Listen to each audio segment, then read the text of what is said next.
All right, you're listening to UpsideDownDrafting.com. Your host, Johnny B. Week 11 waivers. Hope you guys are well. Thanks for tuning in. Scott Fishbowl update. Took a win, 6-4. And right now I'm about 194 out of 700. Quick key notes about my team here with Kamara just leading the charge. James Conner, okay, if the Steelers start to get up and score, don't be surprised if he starts sneaking in fourth quarter action, stuff like that. And then obviously Juju, what a great pick here in the Scott Fishbowl. One of my very last picks, I think. So he's just emerged and doing well. That's not true. Sanders is certainly not hurt anymore. I got to update that, but he's been killing it out there on some of the routes he's running. So good stuff on the Scott Fishbowl. But let's get into the waiver wire real quick. There's not a ton of new developments out there. Again, Kamara just killing it again. He's like butter every week. We saw some nice things out of Kenyon Drake. Again, I don't have huge sleepers here. Everybody knows who Rod Smith is. We talked about him on several shows ago. I'm just saying at this point, if you're listening to a Week 11 waivers, then you're trying to get a win. So, maybe this isn't the best show for you to listen to. I think what I'm trying to do here is set up guys for Week 14 and Week 15. So this might not be your best show to listen to, other than these are some guys I think could do well down the stretch, and I'm going to stash them in redraft or in Dynasty. You already better have any of these guys. Week 11, kind of the same thing. We called Robbie Anderson last week. I'll put him on there again. Dede Westbrook, another guy, but again, receivers for Week 11, you should already have done your homework by now. You should not be trying to find a guy on the waiver wire for Week 11. Week 11 tight end, same situation. Vernon Davis kind of been here last week as well. I got Jack Doyle, and then Greg Olsen still could emerge here. We got to see what happens. Team defense this week, I got Cincy. Last week we talked about Robbie Anderson. He had a pretty good week. Not too bad. Here's some of my calls if you're tuning in for the first time. Kamara, we talked about him week 1 with Tariq Cohen, and then boom, he emerged right around week 2 or 3. He hit. And if you found one of the golden nuggets of the year, then I hope you're in either first or second place. I'm in first place in a couple of my leagues, and it's just worked out great. I mean, with some of the other calls we hit on, Chris Thompson early on, Austin Hooper, Tariq Cohen, obviously the first 3 weeks just annihilating it. And then we had some other guys, Nelson Aguilar, we got those guys early.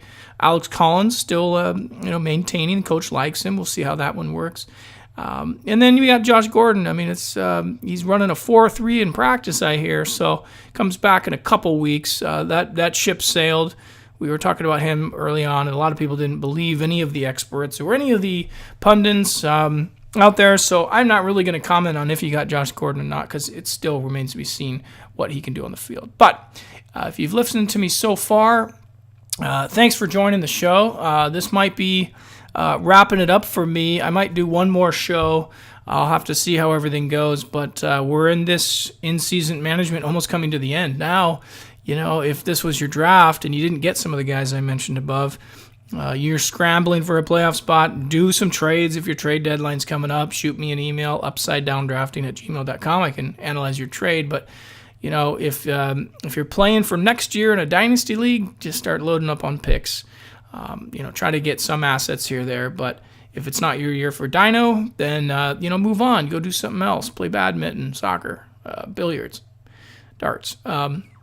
If you're still in the hunt for redraft, then you are in a position now to really make a move in a title push, if that's what your scenario. Or some of these guys are just trying to make the playoffs. So, we talk about find the time to make these waiver wire moves count. And I hope you have a study. I hope you have a nice quiet place, because this is the gold rush, as we talk about every week. And if you're out in front of it on some of these guys, you can really, really make some drastic moves and improve your record. So if you've gotten any of the planes that were off the radar, then great. I hope I've helped you out this year. It's my passion. I love this stuff. So if I can help anybody else out, I'm going to be playing a lot of golf coming up here in the holidays. And, that's kind of me right there at the computer that you're listening to. And, little bit about me if you're still listening. You never heard of me before, but I'll tell you what the coolest thing really is this Scott Fishbowl for me. And Scott is an amazing human being.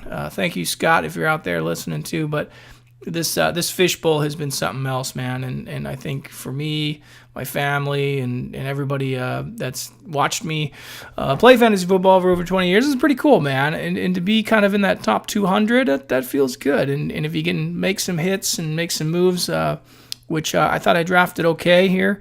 I thought for what I had, I could have had a huge beast in Dalvin Cook, and then Ty got hurt early on too, but for the most part, I've hit on some really good guys here, and I've had a really fun year. Hogan is actually hurt. That should come down here, but had a lot of fun. So thanks for watching, and guys, I mean, like I said, if there's anything I can help for your playoffs, but this is not one of those weeks where I'm going to magically propel you. Hopefully you've done the homework on some of the stuff we've talked before, and I'll see you on the next show next week. All right, be good. Talk to you later.